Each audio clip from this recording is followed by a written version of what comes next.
Okay, welcome to May 5th's Dis and Dat Information. Today we're going to look at value rent and the political economy of social media,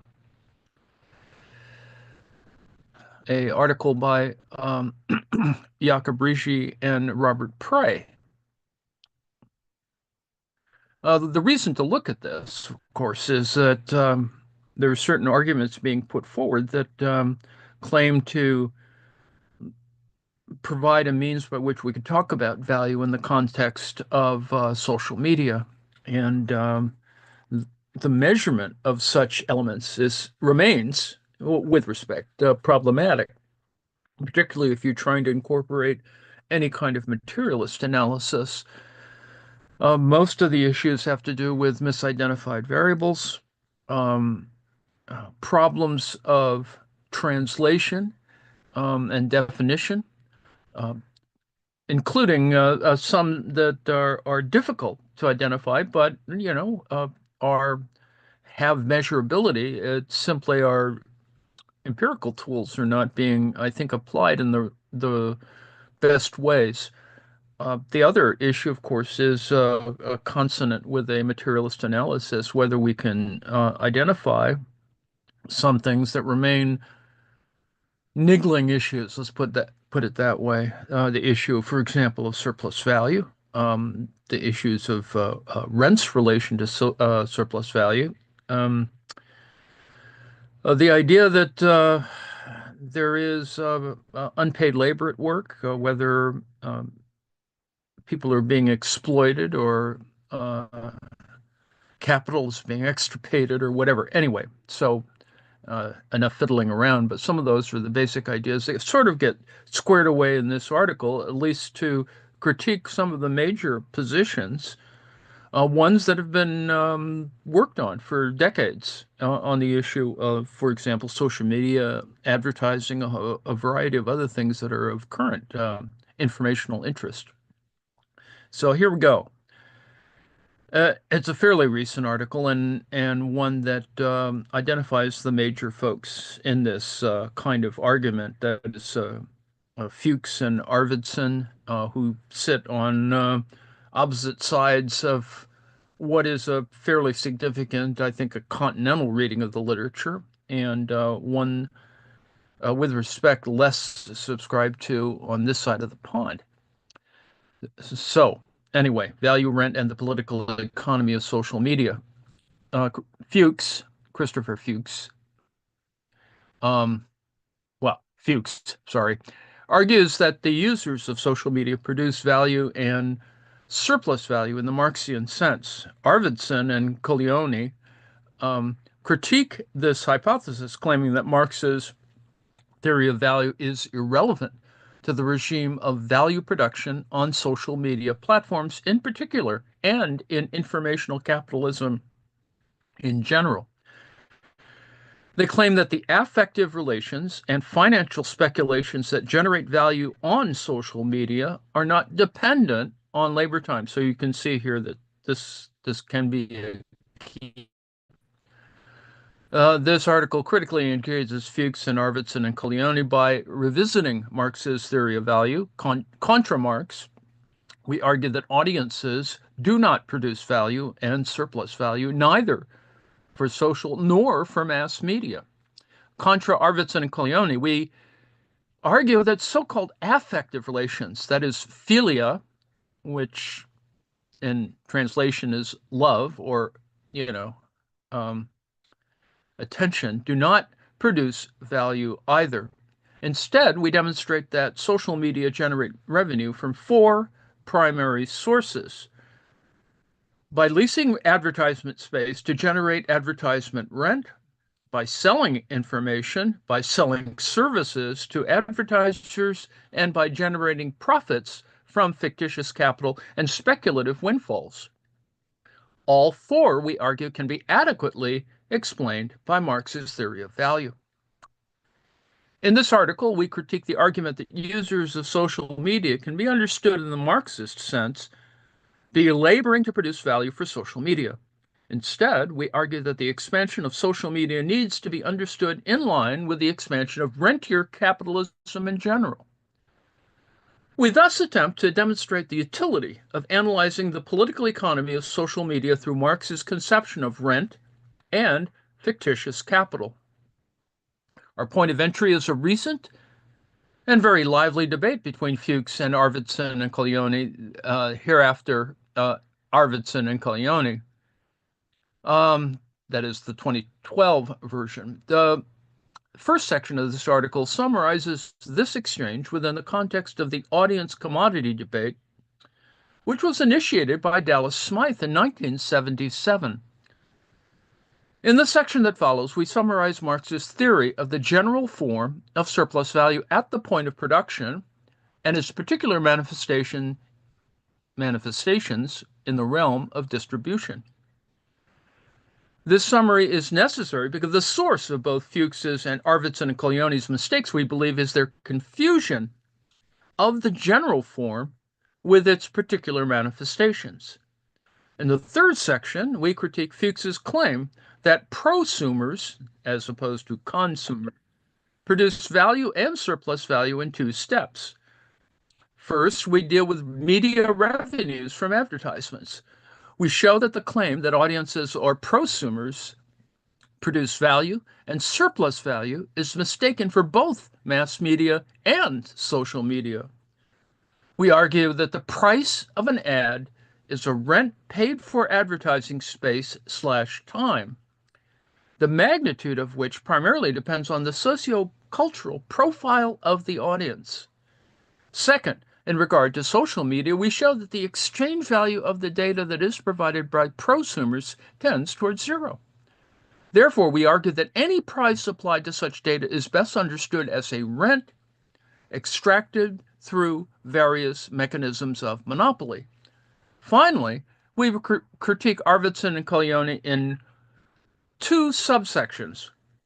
First, dealing with Arvidsson's concept of brand value, we argue that the claim that affective relations produce the value of brands and advertisements is mistaken. We show that the so-called added value of the brand is a combination of extra profit, monopoly rent, and speculative wins. Using Marxist distinction between value and price, we argue that affective relations, though critical for branding and advertising, do not produce new value, but instead transfer value from some commodities to others. Second, we reject Arvidsson and Colleoni's claim that Marx's theory of value is irrelevant, since the so-called market value of social media companies depends on financial operations. Discussing stock exchange, fictitious capital, and speculation, we instead demonstrate that although the largest portion of incomes generated in the stock exchange does not originate from surplus value, the production and realization of surplus value are the raison d'etre of financial operations. First, however, in order to contextualize the debate between Fuchs and Arvidsson and Colleoni, we want to briefly discuss the contemporary return of Dallas Smythe's argument that the media produces an audience commodity. The audience commodity debate. In 1977, Dallas Smythe argued that the mass media produce an audience commodity that is sold to advertisers. The viewing and reading of ads, according to Smythe, both reproduces the labor power of the viewer / reader, and simultaneously contributes to the production of the audience as a commodity. Smythe's audience commodity thesis stimulated much response and critical engagement at the time, and over the years that followed, while discussion had clearly cooled off by the 1990s, recent years have seen the return of Smythe and the argument he initiated. The shift from mass to social media has been the impetus for this return. Smythe's argument appears to be even more suggestive today with Web 2.0 and the rise of what can be called the prosumer commodity. As prosumers, along with producing content and viewing ads, produce data that can be sold to marketers. It is within this context that the recent debate between Christian Fuchs and Arvidsson and Colleoni must be situated. The debate was initiated by Fuchs's article Labor in Information Capitalism and on the Internet of 2010. This piece provoked a critique by Arvidsson Koyoni entitled Value in Information Capitalism and on the Internet, which Fuchs responded to in a rejoinder. Now, a central question of contention throughout the debate has been what is the form and origin of the revenues that media generate from advertisements? Smythe, to our knowledge, did not clearly answer, nor even ask this question. Instead, Joly and Levant, building on Smythe, engaged this question directly in regard to television advertising. However, they offer two contradictory answers. First, they argue that from the point of view of advertisers, media revenues from ads are a rent that advertisers must pay to gain access to media space and time. Joly and Levant then, however, proceed to argue that media actually produce the audience commodity that is sold to advertisers. The value of this audience commodity is produced by the watching labor of the viewer. Joly and Levant divide watching time into necessary watching time and surplus watching time, an intriguing, though misleading analogy to Marx, who divided the working day into necessary time in which the worker worked to produce the equivalent of the value of his or her labor power, and surplus time during which the worker worked to produce surplus value. For Joly and Levant, necessary watching time is when the viewers watch the programs they enjoy, while the surplus watching time occurs during the watching of ads. I think you can already see there's an issue there. Watching ads thus produces the surplus value that is metamorphosed into the profit earned by media capitalists. Therefore, in the same breath, Joly and Levant depict media advertising revenues as generated both from rent paid by advertisers and from surplus value produced by viewers. Now, obviously, these revenues cannot be both. Today, with the emergence of interactive and social media, Fuchs argues that internet users produce value and surplus value in two ways. First, they produce informational content that is sold as a commodity by media to advertisers.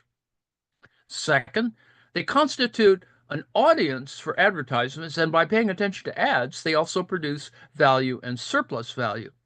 It seems that Fuchs bases his second argument on Joly's and Levant's thesis. Like them, he argues that Marx's law of value can be applied to media revenues, that labor time is the measurement of the value created in social media, just like it is the measure of value in broadcast media. The more time a user spends on Facebook, the more data is generated about him or her that is offered as a commodity to advertising clients.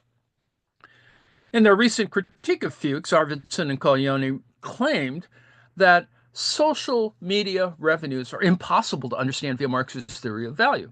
Rather than labor time, value on social media is increasingly connected to the affective quality of social connections, the so-called philia, Philia, that companies attempt to create between their consumers and with their products. To further their argument against the relevancy of the labor theory of value, Arvidsson and Koyoni also point to the importance that finance capital plays in generating revenue for social media. Now, in order to counter these mistaken positions, it is necessary to begin our critique by briefly summarizing the most relevant aspects of Marx's theory of surplus value and the transformation of surplus value into profit, interest, and rent. The next section, production and distribution of surplus value, a brief summary of Marx's theory. According to Marx, a commodity has two aspects: use value, which satisfies particular human needs, and value, which is expressed in the exchange value, the price of the commodity. The magnitude of value is determined by the amount of abstract social labor time necessary for the production of the commodity. If commodity A is produced by n different producers who respectively spend T1, T2, and Tn times on its production, then the value of A equals T1 plus T2 plus T3 plus Tn divided by n.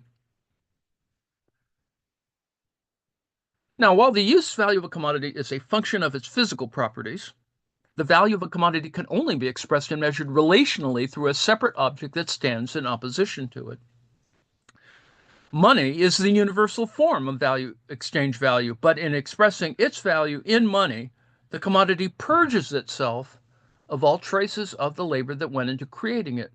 This presents the illusion that exchange itself is the origin of value. It appears that the capitalist makes his or her money by buying cheap and selling dear.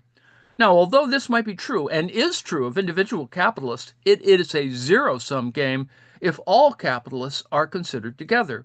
This is because each capitalist is simultaneously a buyer and a seller. Hence, exchange cannot be the source of the aggregate surplus value. Instead, the source of the surplus value lies in the process of production. The capitalist buys means of production and employs workers to produce commodities, the exchange value of which is higher than that of the invested capital. However, means of production, Marx argues, are not the source of surplus value either. Instead, the origin of the added value is labor. Labor produces more value in the process of production than the value it receives in the form of wage payments. Now, however, Marx qualifies this argument. Not all wage labor, but only wage labor that produces commodities produces surplus value. In order to count as a commodity, not only must a good or service be produced by human labor, but it must also be offered as a product for general sale on the market. Those capitalists who extract surplus value must necessarily share it with other groups, namely merchants, bankers, owners of land and advertising space, and the state. This is because while these groups do not contribute directly to the production of surplus value, they are vital for its realization and reproduction. The merchant sells the commodities, the banker lends money to productive capitalists, the landowner supplies the land, advertising accelerates the sale of commodities, and the state takes care of the necessary external conditions for the reproduction of capital. The distribution of surplus value among these groups does not take place directly at the point of production, but indirectly through mechanisms of market, finance, and taxes. Therefore, the portions of surplus value appropriated by these groups appear in transformed and mystified forms. Profit for industrial and commercial capitalists, interest for money lenders, rent for the owners of real and virtual space, and taxes for the state. All these categories, with the exception of taxation, belong to the realm of the market, and their magnitudes are influenced by the interplay between supply and demand. Therefore, the surplus value transformed into each of these forms appears as originating from exchange and not from production. Profit appears as the fruit of capital, interest of money, and rent of space. In other words, capital, money, and space appear to have inherent value and the capacity to generate new value. The mainstream economist takes these mystified forms at face value. Marx's dialectical method, on the other hand, is comprised of two stages. First, it abstracts from surface phenomena in the realm of the market, that is, profit, interest, rent, etc., and delves into the depths of production. There, it discovers the laws of value and surplus value. Second, on the basis of this discovery, it returns to these surface phenomena and integrates them into a whole, showing that profit, interest, and rent are in fact manifestations of surplus value. Before moving on to critique Fuchs's position, it is crucial to clarify the difference between value and price, as this difference comes up several times in our discussion. The relation between labor time, that is value, and money, price, is that of essence and appearance. In the capitalist economy, commodities are sold not at their values, but at their prices.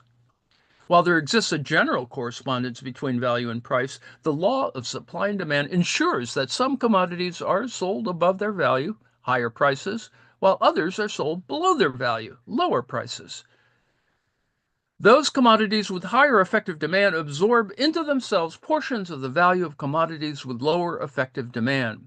This means that sellers of the first type, higher prices, make extra profit at the expense of sellers of the second type, lower prices. Furthermore, furthermore, certain objects can have prices without being the product of social labor, a painting, for example, or they may not be the product of labor at all. For example, virgin land, shares in the stock market. In a Marxian sense, we could say that these objects have a price, but no value. The origin of this price is the monopoly right of the owner over the object. This is a crucial point to remember for our discussion of rent and fictitious capital later on. Next section, advertising and the extraction of rent, Fuchs's first mistake. As we have already mentioned, Fuchs follows Joly and Levant in arguing that the online audience produces value and surplus value, the magnitude of which is determined by their watching time. In this section, we critique this thesis by employing Marx's theory of value. We show that the attention that audiences pay to ads does not produce value and surplus value either for mass media or for social media. Now, this is going to get a little twisted here, so you're going to have to be patient. Mass media and advertising revenues. In what follows, we use CPT to evaluate whether mass media audiences produce value. Cost per thousand, CPT, or cost per mile, CPM, is, of course, the advertisement industry's benchmark to calculate the relative costs of an advertising campaign. It is the price that the advertiser pays to reach 1,000 audience members through a certain medium. Analyzing CPT/CPM for various media, we show that audiences do not produce value and surplus value. For the sake of argument, let's follow Smythe and Joly and Levant and say that the audience, by watching or reading advertisements, performs abstract social labor that produces value. In this case, CPT represents in price form the value that 1,000 readers of an advertisement in a given newspaper or 1,000 viewers of a commercial on a given television network produce through performing abstract labor. Now, it's surely beyond dispute that the reading of any one-page ad in any newspaper takes roughly the same amount of time and requires the same amount of energy. The same would seem to be true for watching a 30-second television commercial or watching the same ads on different internet sites. In Marxist terms, then, such reading or watching requires the same amount of abstract social labor. From this, it follows that if we want to claim that the audience labors, that 1,000 readers of any newspaper ad, 1,000 viewers of any television commercial, or 1,000 visitors to a particular ad on any website should produce the same audience commodity of the same value, regardless of the ad or the newspaper, TV network, or internet site where it appears. The reason is that 1,000 readers, viewers, visitors would use the same amount of abstract labor energy to pay attention to any one ad. Therefore, CPT, CPM, which is the price expression of value, must remain approximately the same and not display any large variations between newspapers, TV networks, or websites. In other words, CPT should not be affected by the demographics or sociocultural background of the audience. Clearly, though, this is not the case. We ask the reader to refer to Table 1, which shows the CPTs for a range of newspapers in the U.S., and while the average is $71.4, CPT varies radically between different newspapers, and I won't go through the numbers here, but you can sort of see it in the table. There's a difference between CPT in San Jose or Stockton, for example, and the LA Times. And it's about distribution in some cases. And in case you can remember this is Table 2, the CPT for TV networks. Interesting, of course, to note the difference between Fox and others. And note this is an old article, so that CW has more prominence.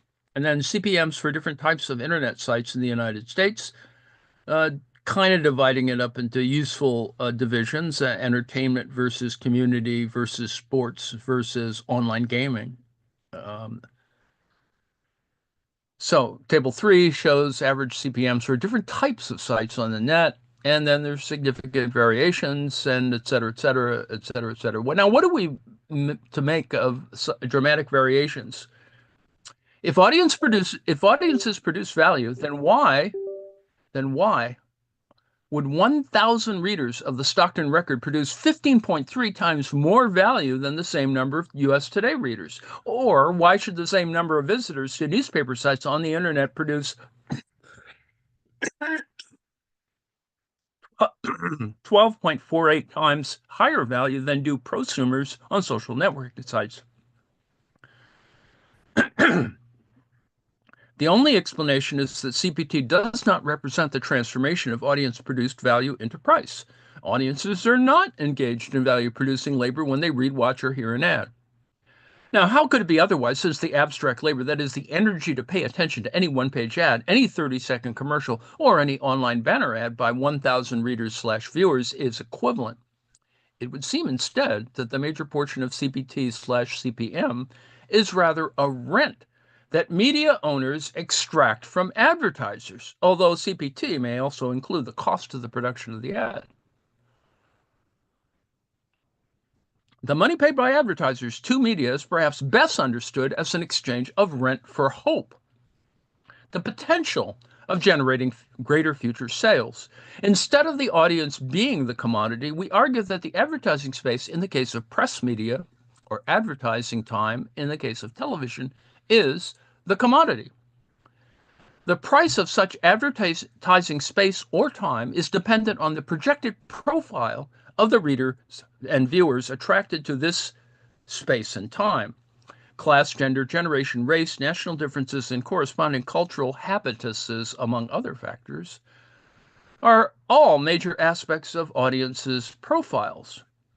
In this respect, comparison with the buying or renting of retail space is illuminating. The price or rent of retail space on any city street is determined by the size, location, and the socioeconomic position and cultural status of the inhabitants of the neighborhood where it is located. Likewise, the media lease newspaper pages or television screens to advertisers. The fees they receive are not derived from the value produced by the readers or viewers, but from rents paid by the advertisers. And so this shows you the differences, which are pretty significant in various places. Brazil being significant and other things here. So, social media and advertisement revenues. In the case of social media, CPT, CPM ceases to be an adequate method for measuring advertising prices. While mass media audiences are differentiated between different newspapers or between different television networks, they are homogenized within the same newspaper or the same television network for a particular program at a particular time. Mass media audiences usually belong to particular social categories within particular countries or regions of those countries. Social media, on the other hand, have a global reach. Furthermore, social media specify and segment their audiences according to their interests, their tastes, their networking capacities, their connections to influential network links, and according to affective relations that are created. Therefore, the pricing of advertisements in social media is governed by a more complex regime, which is still emerging. Indeed. In the following, with the help of Arvidsson and Kalyoni and Gerlitz and Hellman, we briefly describe this regime. Then we show how this pricing regime, as it were, also demonstrates that social media users do not produce value and surplus value. Arvidsson and Kalyoni argue that there is no correspondence between the time that users spend on social media platforms and the time that they may spend paying attention to ads. There may have existed a correlation between the duration of attention time and the price of ads for early internet advertising in the 1990s, when the metric for banner ads was simple page views or hits. This changed with the multiplication of websites, as the same user would typically browse several web pages, and the number of clicks on an ad on a particular web page became more important in determining advertising price. Click-through rates are not the main metric for social media, though, as the click rate is particularly low. Instead, affective relations that emerge through networking are more important in deciding the price of advertising space. For example, Google's page rank metric considers both the number of links and their quality, that is, the network centrality, to determine influence. Social media are currently pioneering a fourth regime for determining advertising prices that has been called the quote unquote like economy. How many likes you get, in other words. In this economy, the major determinant of price is not the number of links between web pages, but rather the direct engagement of users. Such engagement is measured through social buttons, such as Facebook's like button, Twitter's retweet button, or bookmarking buttons on Dig or Reddit. Through social buttons, the creation of quote unquote webs of effective attachments around informational objects, unquote, becomes a significant factor for determining advertising price than time spent online. Some media scholars describe this as a shift from older exposure models that focused primarily on the time audiences spend with media to newer performance models of measuring the audience. To sum up, following Gerlitz and Hellman, Arvidsson Collioni identify four regimes of pricing in relation to advertising on the internet: the hit, the click, the link, and the like. Of these four, only with the hit does time, they claim, correspond to the value of advertising space. Since the determination of price of advertising on contemporary social media is dominated by the other three regimes, there is no direct relationship between time spent on social media and the price of an ad. The lack of any correspondence between the time that users spend on social media and the prices of ads is evidence of the fact that social media users do not produce the exchange value that is embodied in the price of ads. There has to be some correspondence for the labor theory of value. This is why we argue that social media, like mass media before it, extract rent in exchange for the lease of virtual space. As with mass media, the profile of the audience is an important factor for determining the rent, but in social media, the profile is individualized and localized. Furthermore, the networking activities of audiences, the intensity of these activities, and the influences and affective relations that they produce also become important factors in determining rent. Mass and social media, the fact that the number and profile of the audience influence the amount of rent creates the illusion that the audience is the source of value. Now, we may call this audience fetishism, a particular manifestation of commodity fetishism. As Richard Maxwell pointed out in an insightful critique of the audience commodity thesis, quote, because the audience carries a price and can be bought and sold for profit, it appears as though money grows out of watching. In this way, it assumes the form of a commodity, unquote. Now, here's some of the math, which you don't have to remember. Consider, for example, a piece of information K and the time spent on its production T times K, TK. If we make M additional digital copies of K, the average time spent on producing a single copy is T equals T times K divided by M plus 1. We do not include the time spent on copying this information in the equation because we assume that such time is negligible. With the increase of M, additional copies, T will decrease. For instance, if the original time spent on the production of software is 100 hours, and the software is copied digitally by 99,999 users, the time spent on each copy will be 1,000th of an hour, or 3.6 seconds. For 9,999 users, T will be 36.36 seconds, and for 9,999,999 users, it will be 0.036. Although mathematically 3.6, 0.36, and 0.036 are values, economically, they can be considered equal to zero. So this is gets us to some other problems. Marx's theory of value and the price of information, Fuchs's second mistake. Um, Let me take a break here, and I will come back to this in a second.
Okay, I'm back. Marx's theory of value and the price of information, Fuchs's second mistake. Nonetheless, there's clearly something more going on when we log on to our social media accounts. From Twitter accounts comments to Facebook likes, we leave behind a rapidly expanding trail of digital footprints online. Indeed, the entire principle that underlies Web 2.0 platforms is the massive provision and storage of personally identifiable data that is systematically evaluated, marketed, and used for targeted advertising. The work of watching morphs seamlessly into the work of being watched. As Andrzejewicz astutely described it early on. Given this, it is not surprising that Dallas Smythe and the audience commodity debate should experience something of a revival today. Christian Fuchs has been at the forefront of this revival. Fuchs argues that social media users produce informational content. For example, status updates and personal data, which is appropriated and sold as commodities by social media. Borrowing from Toffler, he refers to users of social media platforms as prosumers, as opposed to consumers. It is thus the unpaid labor of prosumers that creates the exchange value of the informational content that is sold, the magnitude of which is determined by labor time. Now, as intriguing as we find this idea, we argue instead that informational content produced by prosumers has no exchange value because it can be reproduced digitally and transported electronically at negligible cost and time. Indeed, such is the case with all information in an era of digital reproduction. The information commodity thus differs drastically from physical goods and most services where, all conditions being equal, the cost and time spent on the reproduction of the commodity are equal to those spent on its production. While the initial creation of information may require huge amounts of labor time, it requires almost no labor time to be reproduced. As Marx put it, it is the social labor time required to reproduce, not produce, a commodity that determines its value. Information and knowledge is unique in that it is a universal commons. Remember, we've talked about this before. It can exist everywhere simultaneously and is non-rivalrous. That is, its use does not deplete its use value. This means that data defy the commodity and value forms. Producers of information, whether waged or unwaged, produce not commodities, but rather universal commons. Since data has no exchange value, they must be fenced in and kept artificially scarce in order to justify their price. Thus, a price on data can best be understood as a form of monopoly rent or tribute. At this point, a few important supplementary notes are in order. First, while the information that prosumers produce has no exchange value and therefore they do not produce surplus value, the services provided by social media companies, such as the extraction of information and analyzing, structuring, upgrading, storing, customizing, and tailoring it to the needs of particular advertisers, can potentially, but not necessarily, have exchange value. Here, the produced commodity is the service itself, not the information. Likewise, teaching is a service that processes and produces information. However, what is sold in a private profit-making school is not information, but rather the service of teaching. Obviously, teaching cannot be reproduced at zero cost. We say that the services social media companies provide can potentially, but not necessarily, have exchange value because most of these tasks are performed automatically by machines. To the extent that labor is involved in the production of these services, this labor produces value and surplus value, but this is not the labor of prosumers, but rather that of the employees of the social media companies. In case of Facebook, collecting data, analyzing data, securing the storage of data, connecting to websites, and matching various forms of structured data are the main functions of the company. However, much of the software that enables these services is produced in an open source manner in which Facebook's employees cooperate with contributions from outside the company. Now, although this software has no exchange value, it enables Facebook to produce cheaper services compared to its competitors, and thereby to extract surplus profit. To sum up, while information or knowledge has no exchange value, the service of processing information or knowledge may have exchange value, and therefore the knowledge workers who perform this labor may produce value and surplus value. However, prosumers do not produce such services. Now, the following question arises. If information has no exchange value, what happens to the value of the input factors, such as technology and labor power, that went into its production? We argue that these values are not transferred to the product. Also, the costs of storing, maintaining, and transporting information are not transferred to the stored, maintained, or transported information. As such, information can be reproduced at almost zero cost. From the point of view of capital, our argument is tantamount to claiming that certain productive factors evaporate into the air. But if considered from the point of view of use values, they do not disappear, but instead become eternally embodied in the universal information commons. Also, while information in the form of applied knowledge, that is design or software or applied sciences embodied in the machines, plays a key role in material industrial production, it too does not contribute to the exchange values of the commodities that it facilitates because it has no value in the first place. Now, that's contestable as well. It is part of the universal commons of general intellect. Remember, we looked at that.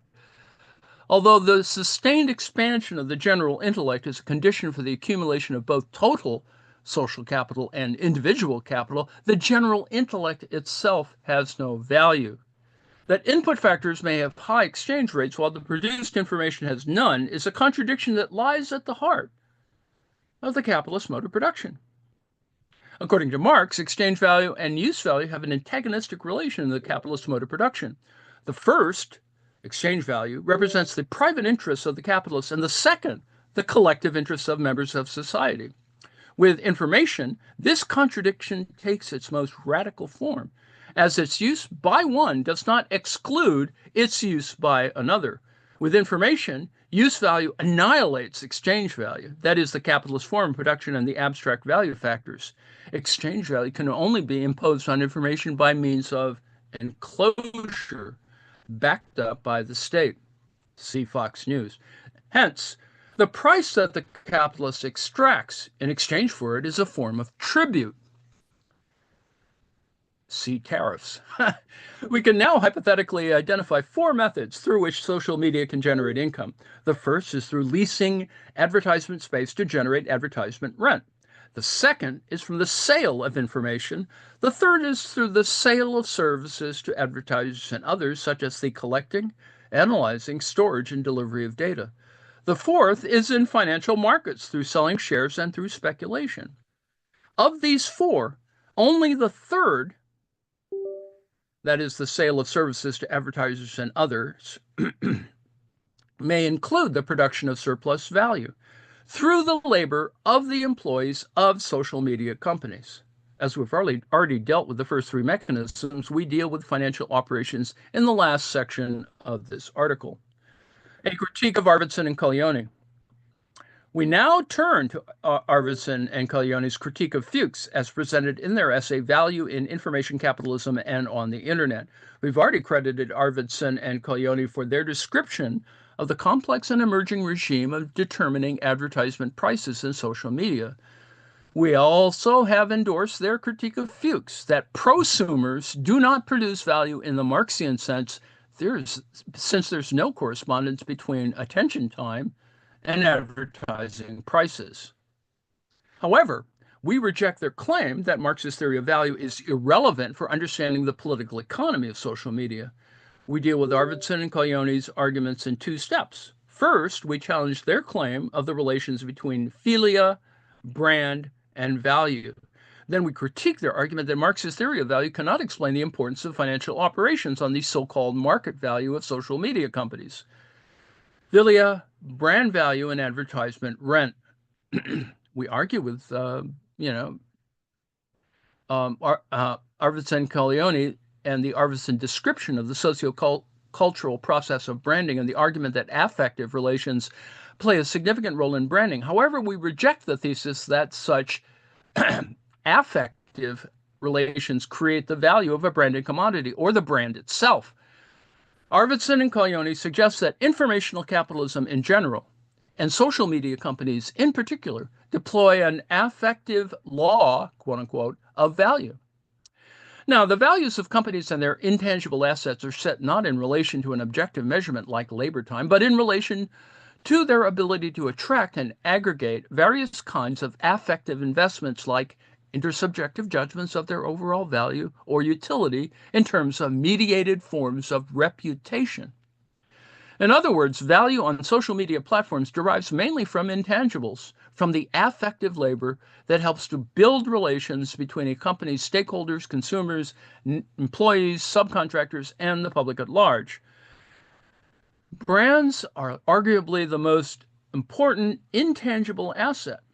Elsewhere, Arvidsson explains that he sees brands as mechanisms that enable a direct valorization of people's ability to create trust, affect, and shared meanings, their ability to create something in common. These positive affective community bonds are what he refers to as philia, P-H-I-L-I-A. Now, what are we to make of this position? The first thing that we need to do is distinguish between an advertisement and a brand. An advertisement is a discourse aimed at attaching certain images to a particular product or service. A brand consists of socially recognized and communicated images attached to a product or service. No semiotics here. Advertisements present a product in a special guise in order to persuade consumers to buy it. Brands are about product differentiation, which advertising certainly helps with. A brand's credibility can also come from its history, power, influence, and prestige. Therefore, advertising media and owners of brands are different, though partially overlapping interests. While ad revenues are pocketed by media owners as a rent that is paid for media space, brand revenues come from the sale of the branded commodities or from franchising the brand and belong to the owners of these products or services. An increase in the philia for a brand increases the demand for it and thereby increases its prices. And the effectiveness of an advertising medium in creating philia may also increase the rent of the advertising space in that medium. However, contra Arvidsson, we argue that philia does not produce new value, but instead helps the owner of the brand to appropriate a larger portion of the surplus value produced by workers in the realm of production. This takes three forms. First, philia helps the owner of the brand sell his or her commodity above its value and thus to earn extra profits. Second, it allows the owner to extract monopoly rent through copyright and patent regimes by franchising the brand. We explain these two mechanisms in what follows. The third source of a brand's revenue is derived from the profit of fictitious capital and speculation in the stock market. Now, we briefly discuss this in the following as a prelude to more in-depth discussion of fictitious capital, the stock exchange, and speculation. In doing so, we hope to demonstrate the error of Arvidsson and Colleone's understanding of financial operations. Surplus profit of the brand. In the capitalist market, commodities are not necessarily sold for prices equal to their values. Depending on the interplay between supply and demand, commodities are sold at prices either above, below, or equal to their values. Those capitalists who manage to sell their commodities at prices above their values make profits above the surplus value incorporated in their commodities. By contrast, those who sell their commodities below their values but above their production costs make profits that are smaller than the surplus values incorporated in their commodities. Those who sell at or below production cost do not make profit and are doomed to bankruptcy. As the buying power of any given society at any given time is limited, consumer preference for some commodities decreases the effective demand for other commodities. In this way, the differences between the values and prices of the commodities that are sold for prices below their values are transferred to the prices of those commodities that are sold for prices above their values. As a result, the sellers of the commodities with higher demand make surplus profits at the expense of the sellers of commodities with lower demand. Branding plays a central role in such a transfer of value by enhancing the effective demand for branded commodities. Arvidsson and Colleone thus confuse the transfer of value with the production of value. We thus argue that Arvidsson and Colleone take the fetishism of the brand at face value.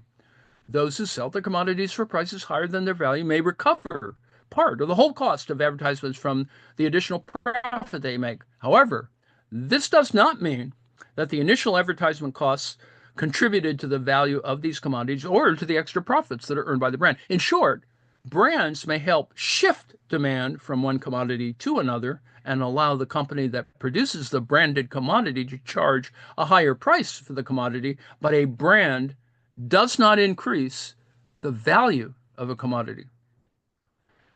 Brands and monopoly rents. A brand can also generate monopoly rent in two ways. First, to the extent that a particular brand is exclusive and cannot be substituted by similar brands, the seller of the commodity can extract a monopoly rent on top of the surplus profit. Although analytically, the surplus profit and monopoly rent earned through the brand are two different categories, in practice, they are aggregated in the total profit of the seller. Trump shoes. Second, the owner of a brand may forego producing the brand and instead extract a monopoly rent by franchising the brand to those who are willing to produce the branded commodity. You know, Chinese hats, Chinese MAGA hats. In this way, monopoly rent is extracted through intellectual property. Brand as intellectual property is thus a major source of monopoly rent. Brands and earnings through speculation. Brands become an important object of speculation in the stock exchange. However, financial speculation and the institution of the stock exchange certainly predate the contemporary significance of branding. The stock exchange grew out of the requirement for the large-scale production of surplus value, and the production of surplus value continues to be the principal reason for the very existence of the stock exchange. It is to this topic that we now turn. Fictitious capital, the stock exchange, and speculation. Arvidsson and Colleone, in their critique of Fuchs, declare that the creation of value on social media is primarily generated through two mechanisms. We've already dealt with the first mechanism, which, following Arvidsson, we've called philia. We have shown how philia does not actually produce value, but instead transfers value that is produced by labor. It is now time to deal with the second mechanism that Arvidsson and Colleone argue is responsible for value creation on social media, financial operations. Arvidsson and Colleone claim that financial operations are the main source of value on social network platforms such as Facebook.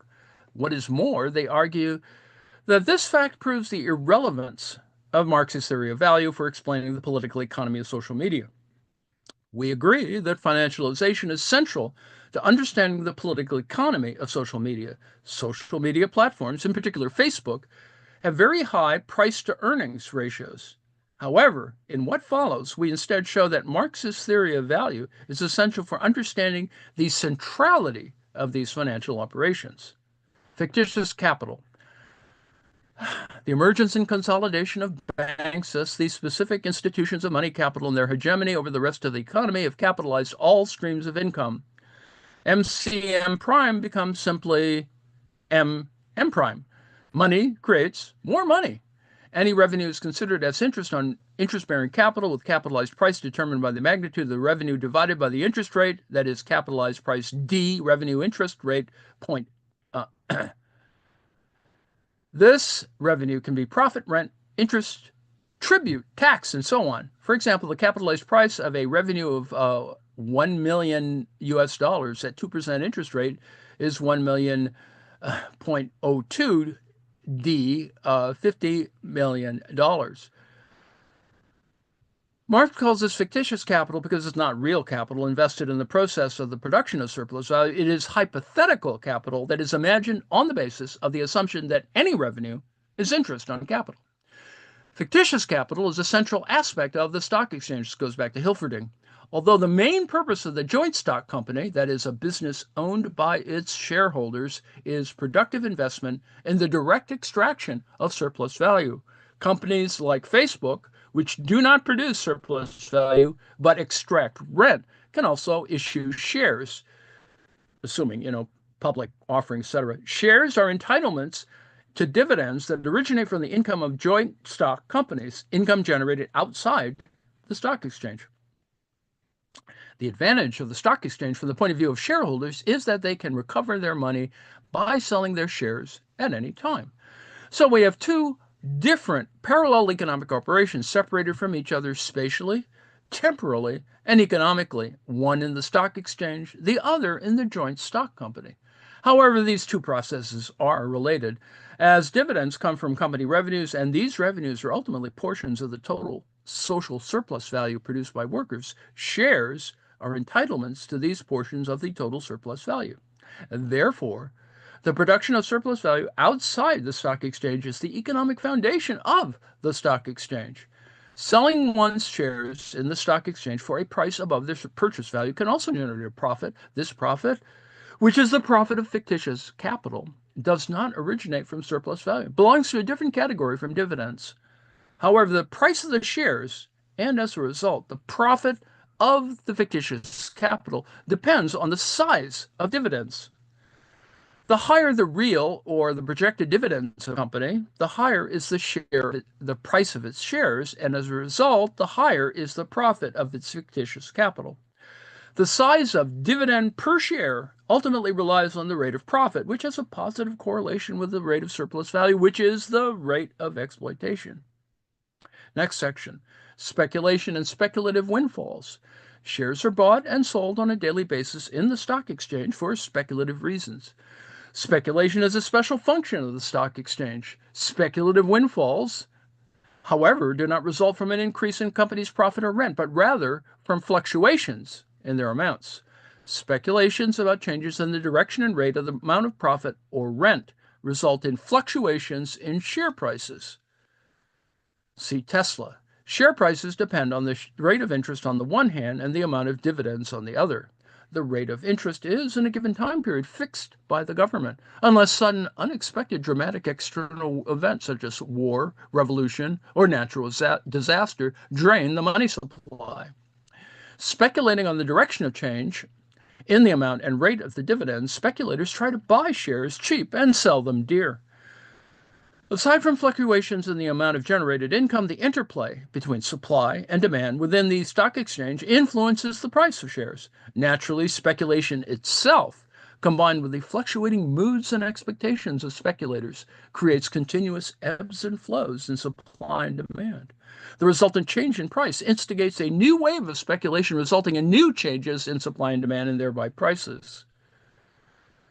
Next section, Marx's theory of value and incomes from financial operations. To sum up, The stock exchange operates in relation to the joint stock company that produces value and surplus value. As with social media companies, receives rent from other companies that produce value and surplus value.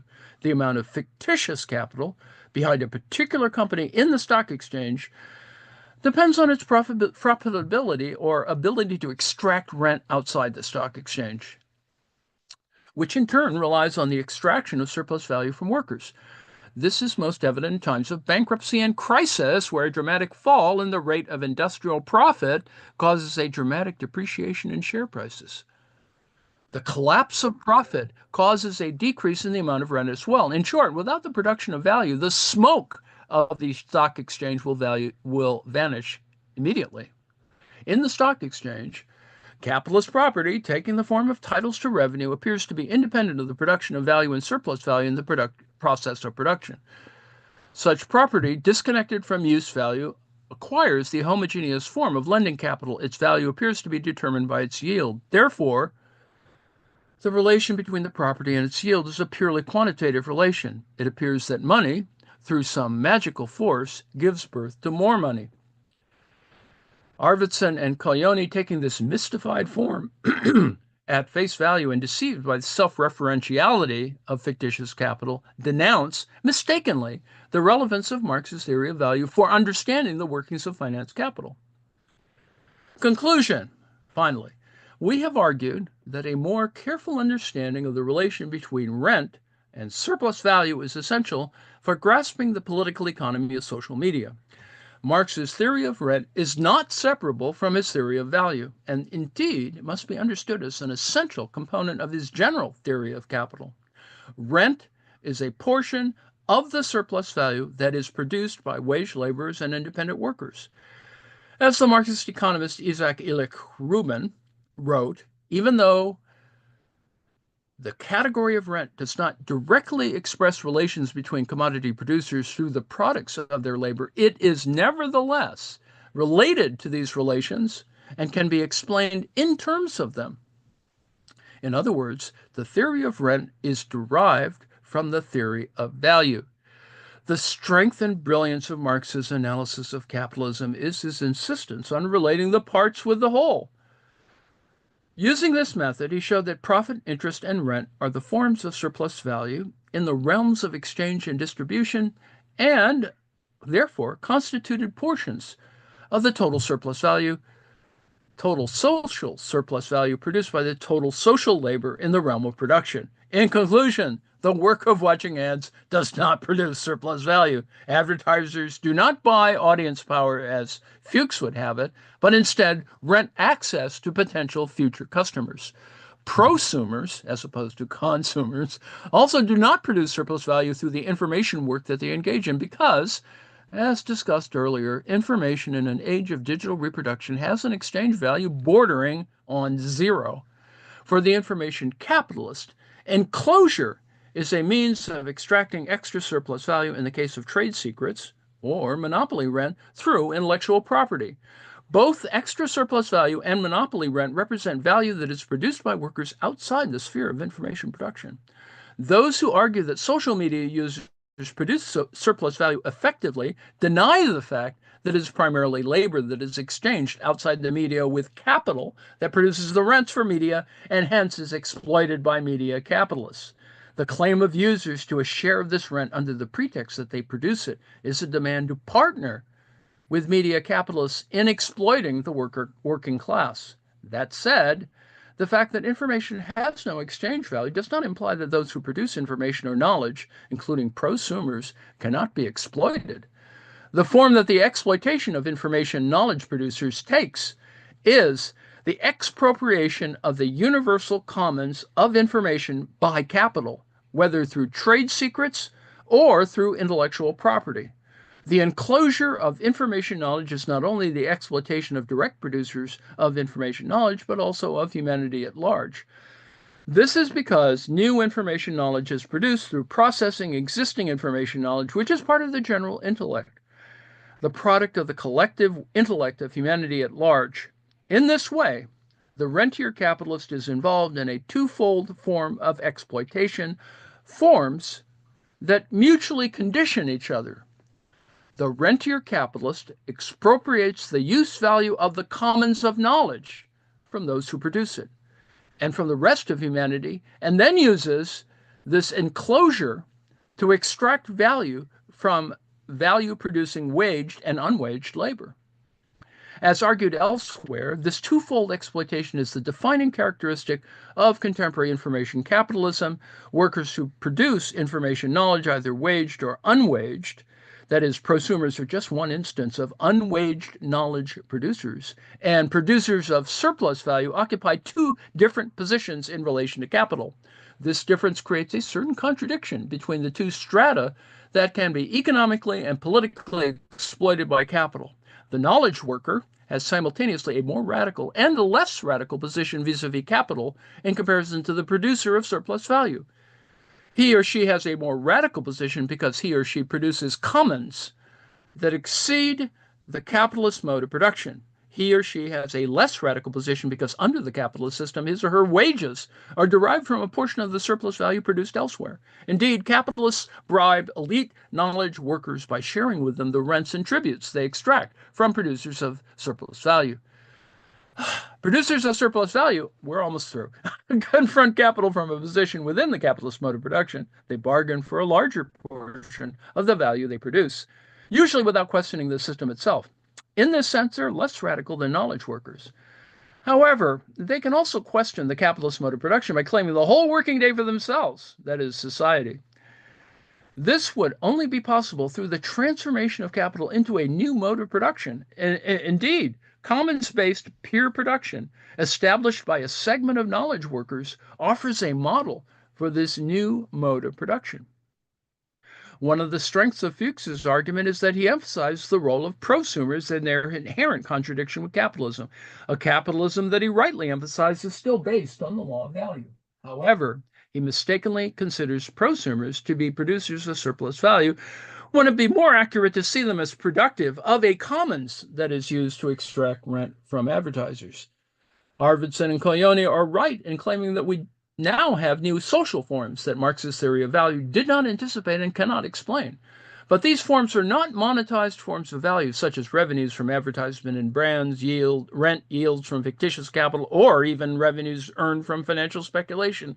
All these phenomena, and anything that has to do with money, is within the reach of Marx's theory of value and can adequately be explained by it, even so-called fictitious commodities that have prices but do not include value in the Marxian sense. What really goes beyond Marx's theory of value, and by the same token beyond capitalism, is the peer production of a universal commons of knowledge by knowledge workers, including prosumers. Indeed, a subsection of such workers has established commons-based peer production that negates the law of value altogether, even if it remains under the law's sway. This is not a cause for despair among Marxists. Indeed, Marx would be the first to celebrate it. Peer production is identical with what he described as advanced communism. After all, he spent much of his life on a political project that aimed at abolishing the law of value. Marx's theory of value thus has a clear understanding of the historical limits of its validity. So class consciousness and everything is still sort of implied, all in there. I got something out of this. I hope you did as well. It is something that we will return to in a bit. Let us see whether there were other. Yes, VAT. Hi, everybody. Yes, manufacturing content. Yes. Yes, it is approaching the idea of social capital. Social capital is problematic in the sense that it is problematic to measure, but it can be measured, should be measured. We have now the computing power to measure it, which is, I think, the whole point of the set of ideas. So there's all that. So let me thank you for your attention and return us. And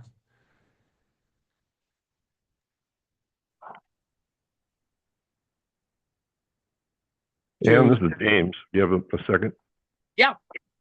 I was just talking with somebody yesterday he's like a DA of a town in the Bay Area here and drives a Tesla, and he happens to be part of the same airplane group I'm in. he says, well, don't you think we're going to have a BMI here because AI and automation is going to destroy so many jobs, no one will have work. And in order to keep this merry-go-round going, would you need a basic minimum income? What do you think? I have no problem with that. Some uh, of the usual types will refer to it as communism and that people will be lazy. I think it actually, since it provides the social net that they do provide by other means, it's pretty clear that if they are guaranteed it, they might actually become more productive. And I think that there's a good argument for that as well, depending on how the economy is operated. Um, so I'm Hmm. in favor of it. Uh, it is the fact that people will, if you're sort of of a libertarian sort of mindset, you'll think that people will just collect their checks and sit around. Um, I suppose they will. They could, uh, and certainly it's clear that we already have a population that does that. So regardless of how they're financed, so it would seem to me that it's not you're going to have purely automated luxury communism by any means. I think people will want to do things, and doing things generates capital, and so Mm-hmm. Okay, thanks. yeah. I mean, we still have a driven consumer society, et cetera, and then people will, once they're given a sort of uh, income of that type that sort of covers a lot of things, sustenance will, people will be more careful, I think, with all due respect. And that's the kind of problem I think that you can see building on collecting this kind of information. That's the problem with the sort of, and I guess you could call it social capital, um, the social credit scheme for the People's Republic, for example. On the one hand, it's used to surveil everyone and to control crime and other matters. On the other hand, it can be ultimately the basis for providing, a reasonable, supportable income and a variety of other things. But yes, it does centralize capital and power. Mm-hmm. So the problem is that it will be abused, much like some guy having his buddy go in and steal all the IRS info or the Social Security info is that same kind of centralization or concentration of information, not in publicly accountable hands. So Really? anyway. Yep. Okay, thank